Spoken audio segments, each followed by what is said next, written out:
1978 was the first year that I came to the state of Utah. And I grew up in Southern California, was not a member of the Church of Jesus Christ of Latter-day Saints. And when they started recruiting me a couple years before that, I really didn't know much about the state of Utah, or the church for that matter.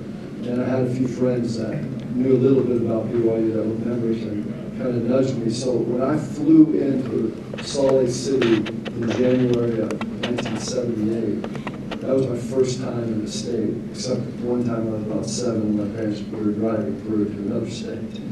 And I look back on that now, many years ago, and I raised my family. I was raised in LA, and then when I left BYU, we raised our family in San Francisco, and I was a California boy.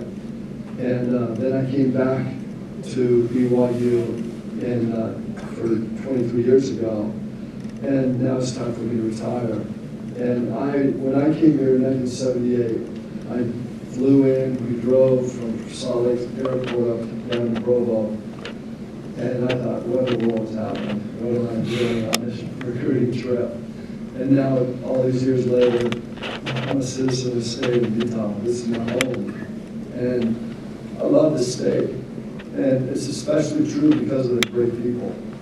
I look at these young men in the front row and here, the BYU players, and I think back that I was in your seat in the late 70s and early 80s. And the reason that things changed in my life was because of people.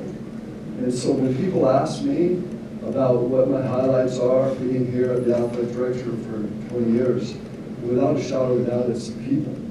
And those people are a big part of this state and a big part of BYU. And so no matter what age you are, what year or class you are at school, remember that the more that you can do as an individual to bless the lives of other people, the better you will be, and the better those people around you will be. And our good friend Chad Lewis, who was a Cougar and works at BYU now, wrote a book called Surround Yourself with Greatness. And I think that this is what this state's about. I was at the inauguration, and these were what Governor Cox's comments and his foresight, vision for the future was of the state of Utah. It was the great people in the state. And so for each of you that are thinking, what's my future look like? I didn't know what my future looked like when I graduated from BYU in '78, but I trusted the people that I was with. I'm super grateful to BYU for giving me that opportunity to receive an education. And education is not just in the books. Education at BYU for me and for you, it occurred in the classroom, it occurred on the field, it occurred in our wards, it occurred just with the people that were around here. And you have to understand that, you have to contribute to that. The governor has asked that every person that lives in this state is going to contribute to the greatness that's occurring right now in the state. The same thing is true with President Reese asked of us at BYU, is to shine a little bit brighter, be a little better every single day. So as I stand here today, and hard to believe, looking back from years ago to 1978 to 2025, great things can happen when you make a difference in the lives of other people. The greatest feeling that I have in these years is just looking back to the student athletes and the coaches and the administrators that I got a chance to rub shoulders with. And because y'all did so great for 20 years, in the roles that you had, my role kind of got accentuated.